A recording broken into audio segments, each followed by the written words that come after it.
Dear students, learners and friends, class 12 history का जो theme 3 है किनशिप कास्ट एंड क्लास, उसके नोट्स पॉइंट ट्यूटोरियल में हमें जो टॉपिक कवर करना है इसमें वो टॉपिक है हमारा beyond birth resources and status. कहने का मतलब ये है कि जो वर्ण सिस्टम है ना, वो बर्थ पर बेस्ड था, तो उससे जो सोशल स्टेटस हमें मिलता है कि आप टॉप पे हैं तो आपको सोशल स्टेटस हाई होगा, बॉटम पे हैं तो सबसे लो होगा। तो वो तो अपनी जगह है, लेकिन क्या जो रिसोर्सेज हैं ना, जैसे ज़मीन है, जायदाद है, धन है, एट्सेट्रा, तो उसकी ओनरशिप भी क्या सोशल स्टेटस को प्रभावित करती थी, इन्फ्लुएंस करती थी, वो हमको यहाँ पे स्टडी करना है। सबसे पहला पॉइंट है economic factors shaping social positions. तो हमने जो चैप्टर 2 था उसमें हमने पढ़ा था, जहाँ पे हमने 16 महाजनपद के बारे में पढ़ा था कि वहाँ पे कुछ न्यू सोशल एक्टर्स इमर्ज होके आते हैं, है ना, जैसे कि स्लेव्स हैं, लेबरर्स हैं, हंटर्स हैं, क्राफ्ट्समैन हैं, मर्चेंट्स हैं, किंग्स तो सबसे बड़े सोशल एक्टर आप कह सकते हो। तो these social actors in different parts of सब कॉन्टिनेंट, ये हमने जब सिरका 600 BC की बात की थी, है ना, और 600 CE की बीच की जो हिस्ट्री थी हमने पढ़ी चैप्टर 2 में, जहाँ पे जो नए नए नगर, नए नए राज्यों का उदय हो रहा था, तो इन लोगों की भी कैटेगरी बन के निकल रही थी। सोशल स्टेटस की बात करें तो their social status was often determined by the access to economic resources. तो अक्सर जो उनका सोशल स्टेटस था, मतलब ये जो यहाँ पे हमने डिफरेंट सोशल एक्टर्स की बात की है, इनका जो सोशल स्टेटस था वो काफ़ी कुछ इस पे डिपेंड करता था कि वो कितने इकोनॉमिक रिसोर्सेज के मालिक हैं। जेंडर्ड एक्सेस टू प्रॉपर्टी, इसमें सबसे पहला जो पॉइंट हमें लेना है, मतलब डिवीजन ऑफ प्रॉपर्टी या मतलब एक्सेस टू इकोनॉमिक रिसोर्सेज में। तो जेंडर्ड एक्सेस टू प्रॉपर्टी मतलब पुरुषों और महिलाओं में जो प्रॉपर्टी है उसके डिवीज़न के बारे में हमें पढ़ना है। तो इसमें हमें महाभारत का एक एग्जांपल आपके चैप्टर में दिया गया है कि जो कौरवाज और पांडवाज के बीच में जो राइवलरी होती है, जिसमें दुर्योधन जो है वो धोखे से जो युधिष्ठिर को जुए के गेम में हरा देता है, गेम ऑफ डाइस में। तो युधिष्ठिर जो है जुए में सब कुछ अपना दांव पे लगा देते हैं, चाहे गोल्ड हो, चाहे एलिफेंट हो, चाहे चैरियट्स हो, चाहे स्लेव्स हो, आर्मी हो, ट्रेजरी हो, किंगडम हो, अपने भाइयों को भी लगा देते हैं, खुद को लगा देते हैं, और बाद में खुद को दांव पे लगाने के बाद अपनी वाइफ को, द्रौपदी को दांव पे लगाते हैं। इससे रिलेटेड एक क्वेश्चन है जो आपकी बुक के चैप्टर एक्सप्लेनेशन में दिया गया है, क्योंकि चैप्टर एक्सप्लेनेशन तो आपको देखना ही देखना है, तभी ये सारे के सारे पॉइंट जो हैं आपको समझ में आएंगे जो हम यहाँ दे रहे हैं। तो वहाँ पे जो कलर्ड पोर्शन में चीज़ें दी गई वो सब मैंने वहाँ पे बताई हैं आपको। तो वहाँ पे एक प्रश्न है जो द्रौपदी रेज करती है युधिष्ठिर से, उसे वहीं जाकर देखिए। अब आती है बात प्रॉपर्टी डिवीजन, मतलब मनुस्मृति की मतलब के हिसाब से प्रॉपर्टी का डिवीजन कैसे होना है। तो stories like this highlight issue of ownership, क्योंकि महाभारत की जो कहानी है वो भी इशू ऑफ ओनरशिप को लेके है ना, कि वो 5 गाँव मांगते हैं तो उनको भी दुर्योधन देने के लिए राजी नहीं होता है। तो इकोनॉमिक एक्सेस तक पहुंच बनाने के लिए इस युद्ध होता है ये। तो मतलब ये तो कहानी है एक प्रकार से। ये सारी चीज़ें ना धर्मशास्त्राज और धर्मसूत्राज में भी इनका विवरण मिलता है। जैसे उदाहरण के लिए मनुस्मृति के अनुसार, मतलब यहाँ पे मनुस्मृति की हम बात कर रहे हैं कि जो पैटर्नल स्टेट है, जो पितरात्मक संपत्ति है, जो विरासत में मिलने वाली संपत्ति है अपने पेरेंट्स से, तो वो इक्वली डिवाइड होगी सारे बेटों के बीच में, जितने भी बेटे होंगे, है ना, पेरेंट की डेथ के बाद। लेकिन उसमें एक स्पेशल शेयर होगा सबसे बड़े बेटे का। महिलाएं जो है could not claim a share of this resources, महिलाएं इन पे दावा नहीं कर सकती थी। लेकिन इसी के साथ साथ महिलाओं का क्या हिस्सा होगा, जो महिलाओं का ही होगा, डिवीजन में तो नहीं मिलेगा उनको, वो है स्त्री धन। स्त्री धन में जो है women could keep gifts received at marriage as स्त्री धन। तो शादी के समय अगर उन्हें उपहार में, मतलब सिर्फ और सिर्फ जो दुल्हन होती है, वधू होती है, उसको जो लोग उपहार में देंगे वो उसका स्त्री धन होगा, जिसे वीमेंस वेल्थ करेंगे। स्त्री धन could be inherited by the children, और जो स्त्री धन होगा, जो स्त्री का खुद का होगा, वो उसके बच्चों को मिल सकता है विरासत में, और उस पर हस्बैंड दावा पेश नहीं कर सकता। मनुस्मृति जो है इस चीज़ की वार्निंग भी देती है, कॉशन्ड महिलाओं को, कि वो होल्डिंग ना करें फैमिली प्रॉपर्टी की, मतलब जिस परिवार में रहती हैं उस परिवार की जो संपत्ति है उसके धन को एकत्र ना करें, होल्ड ना करें, और भी जो वैल्यूबल्स हैं, कीमती चीज़ें, उनको होल्ड ना करें विदाउट हस्बैंड्स परमिशन, बिना हस्बैंड के परमिशन के धन का इकट्ठा, धन संचय वो ना करें।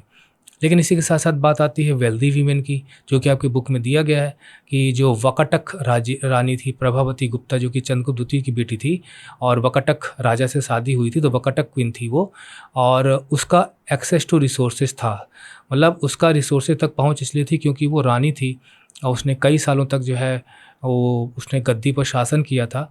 तो निश्चित है कि भाई वो उसका तो रिसोर्सेज पे एक्सेस बनेगा ही बनेगा। तो ये एक एग्जांपल यहाँ भी आपको याद रखना है। इसके अलावा जेंडर डिस्पैरिटीज़ तो आपको देखने को मिल रही है ना, एक तरफ वीमेन को कुछ नहीं मिलना है और एक तरफ मैन को काफ़ी कुछ मिलना है विरासत में। और मॉडर्न से हम कैसे कनेक्ट कर सकते हैं इसको ना अपने कॉन्स्टिट्यूशन से, वो चीज़ मैंने आपको चैप्टर एक्सप्लेनेशन में कहीं ना कहीं मैं ये सब चीज़ें बताता रहता हूँ कि आज भी माना यही जाता है कि भाई मान लीजिए पेरेंट्स की डेथ के बाद जो है चीज़ें हैं बेटों में बढ़ जाती हैं, बेटियों का हिस्सा नहीं होता, नॉर्मली ये मान के रहते हैं, लेकिन हमारे संविधान में उनको भी हक हासिल है। और ये जो बंटवारा है फैमिली लॉ के तहत होता है जो हिंदू धर्मशास्त्रों के अनुसार है, इसी प्रकार से इस्लाम में शरिया के अनुसार। तो जेंडर डिस्पैरिटीज़ का मतलब ये है कि both epigraphic and textual evidence, चाहे वो हमें किसी अभिलेख में मिले, मतलब जैसे इंस्क्रिप्शंस वगैरह हैं ना, चट्टानों पे कोई लेख मिल जाए, चाहे हमें साहित्य में मिले, धार्मिक ग्रंथों में मिले, उनसे यही चीज़ सजेस्ट होती है कि जो अपर क्लास वीमेन थी हो सकता है कि उनका रिसोर्सेज तक कुछ हद तक एक्सेस हो, किसकी, अपर क्लास वुमेन की हम बात कर रहे हैं। लेकिन जनरली जो लैंड है, जो कैटल है, जो मनी है, दे वर कंट्रोल्ड बाई मैन, इन पर महिलाओं का कभी अधिकार नहीं रहा। और ये जो social difference between man and women है ये और शार्पन होता चला गया समय के साथ साथ because of disparities in access to resources. जो भी रिसोर्सेज हैं उन तक महिलाओं की पहुंच को रोकने की वजह से जो पुरुष हैं और जो महिलाएं हैं उनके बीच में सामाजिक अंतर बढ़ता ही चला गया, जहां हम इकोनॉमिक रिसोर्सेज की बात करते हैं। इसके बाद बात आती है कि भाई चलिए पुरुष और महिलाओं के बीच में जो है इकोनॉमिक रिसोर्सेज का एक्सेस तो चलो हो ही गया ख़त्म, और वर्ण एंड एक्सेस टू प्रॉपर्टी। लेकिन जो हमारे यहाँ वर्ण व्यवस्था है, ब्राह्मण सबसे ऊंचे हैं तो क्या वो सबसे ज़्यादा धनी होते थे, क्षत्रिय दूसरे नंबर पे हैं तो क्या वो ब्राह्मणों के बाद धनी होते थे, वैश्य उनसे कम धनी होते थे, और क्या शूद्रास के पास भी कुछ धन होता था, क्या उनके भी पास भी कोई इकोनॉमिक एक्सेस टू रिसोर्सेज था।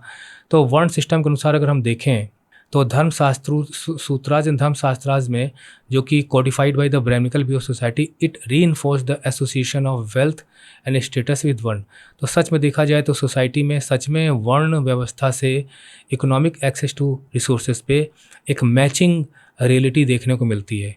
कहने का मतलब यह है कि varna based wealth regulation, brahmanical text regulate access to wealth based on varna, क्योंकि जो ब्राह्मणिकल ग्रंथ हैं वो ये कहते हैं कि वर्ण के आधार पर वेल्थ भी लोगों को मिलनी चाहिए, और जो विद ओनली सर्विट्यूड, और सिर्फ सेवा करना शूद्रों का यही काम होगा, उनके लिए धन का कोई मतलब नहीं है। While various occupations listed for the first 3 वर्ण, और पहले 3 वर्णों के लिए तमाम तरह के काम बताए गए हैं, वो सब हम पिछले ट्यूटोरियल में पढ़ चुके हैं। अब बात ये आती है कि क्या जो वर्ण व्यवस्था के तहत जो ब्राह्मण ग्रंथों में धर्मशास्त्र धर्मसूत्र में लिखा गया है तो क्या वो करस्पॉन्डेंस विद सोशल रिलेटिव्स, क्या सामाजिक जो रियल रिलेटिव्स हैं उनसे मेल खाती है कि नहीं खाती है, मतलब वर्ण व्यवस्था के अनुसार। तो wealth distribution correspondent to some extent, तो कुछ हद तक जो वेल्थ का जो डिस्ट्रीब्यूशन था, संपदा और रिसोर्सेज का जो डिस्ट्रीब्यूशन था, वो ब्राह्मणिकल प्रिस्क्रिप्शंस के अनुसार था। उदाहरण के लिए जो ब्राह्मण हैं और जो क्षत्रिय हैं, मतलब ब्राह्मण क्षत्रिय, तो उन्हें वेल्दिएस्ट होना चाहिए था। वर्ण व्यवस्था में टॉप 2 यही थे। तो अगर हम प्रोविजंस को, अगर ब्राह्मणिकल धर्मशास्त्राज और धर्मसूत्राज के प्रोविजंस को पूरी तरह फॉलो करें तो ये दोनों सबसे ज़्यादा धनी होने चाहिए। तो करेस्पॉन्डेंस विद सोशल रिलेटिव्स, मतलब सोशल रिलेटिव से मैच करता हुआ। तो डिस्क्रिप्शंस इन वेरियस टेक्स्ट, जो भी रिलीजियस टेक्स्ट मिले हैं या जो भी साहित्य मिला है, तो उनसे पता चलता है कि जो पुजारी वर्ग था, जो पुरोहित वर्ग था, जो ब्राह्मण वर्ग था, और जो राजा हुआ करते थे जो कि क्षत्रिय थे, वो सच में सबसे ज़्यादा धनी थे। Textual traditions often depicted priest, बल्कि जो टेक्सचुअल ट्रेडिशंस हैं, जो साहित्य हैं, वो बताते हैं कि जो प्रीस्ट थे और जो किंग थे वो सच में वेल्दी थे। और राजाओं को तो इनवेरिएबली वेल्दी बताया गया है, कंसिस्टेंटली, मतलब कि जो भी राजा तो वैसे भी धनी होगा ही भाई, पूरे राज्य की इकोनॉमिक रिसोर्सेज पे उसका एक्सेस होता था। तो kings they were always wealthy.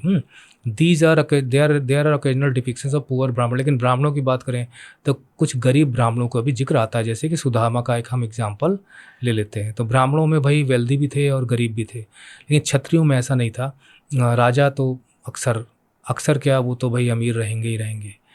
इसके अलावा इस वर्ण व्यवस्था का क्रिटिक भी हमको पढ़ना है, आलोचना हमको पढ़नी है, और वो भी बौद्ध ट्रेडिशंस में पढ़नी है। तो जो अर्ली बुद्धिज़्म है, जो लगभग circa 6th सेंचुरी BC की बात है, क्योंकि भाई इसी शताब्दी में गौतम बुद्ध का जन्म हुआ था, तो वर्ण व्यवस्था की वो आलोचना करते हैं।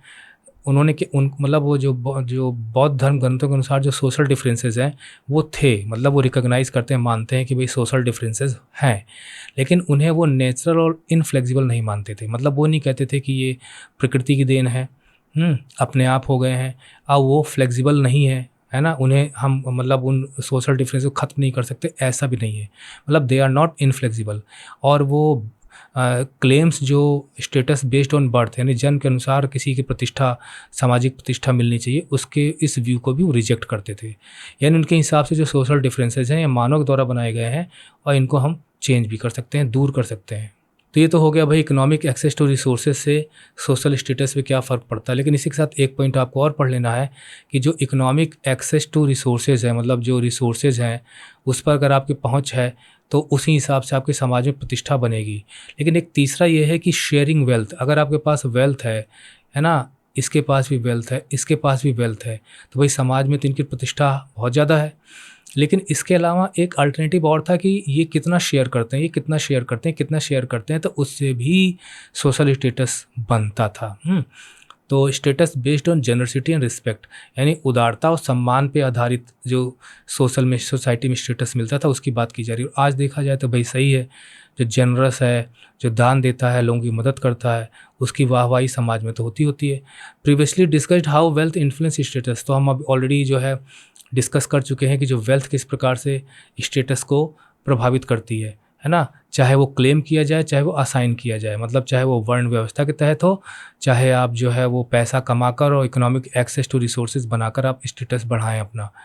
अल्टरनेटिव वैल्यूज़ एग्जिस्टेड, लेकिन इसके अलावा भी समाज में आपको प्रतिष्ठा दिलाने के दूसरे विकल्प भी मौजूद थे, वो था जेनरसिटी। तो जेनरसिटी को रिस्पेक्ट किया जाता था और जो माइजरली, जो कंजूस लोग होते थे, उनसे घृणा की जाती थी। अब आप देख लीजिए इसमें, मतलब तीनों वेल्दी हैं ना, तीनों का स्टेटस हाई है, लेकिन उसके बावजूद भी जो सबसे ज़्यादा जेनरस होगा उसका लोगों के दिल में उसके प्रति सम्मान ज़्यादा होगा। तो ये है आपका ये वाला पॉइंट।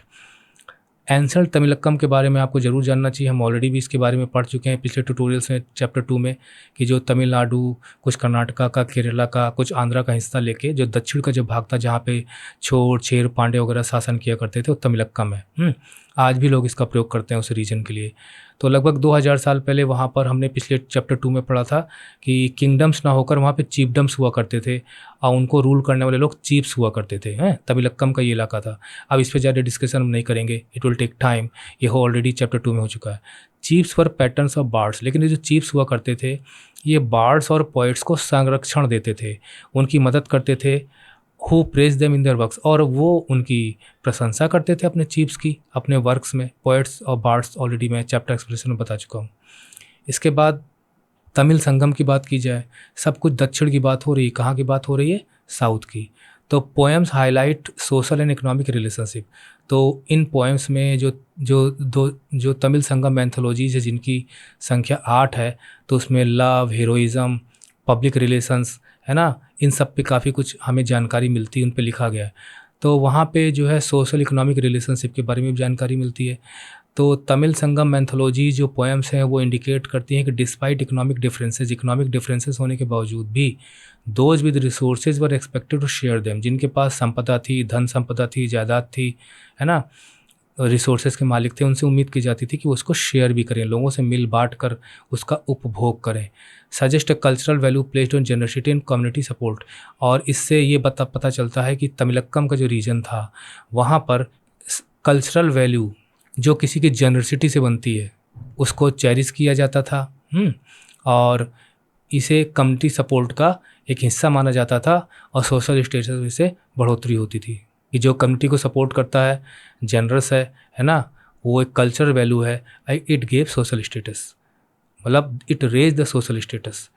तो भाई अब ये जो अगला है हमारा explaining social differences social contact, ये भी बहुत इंटरेस्टिंग, उसे हमें आगे पढ़ना है ट्यूटोरियल में। तो ये ट्यूटोरियल नहीं खत्म होता है। Bye bye, study well and take care.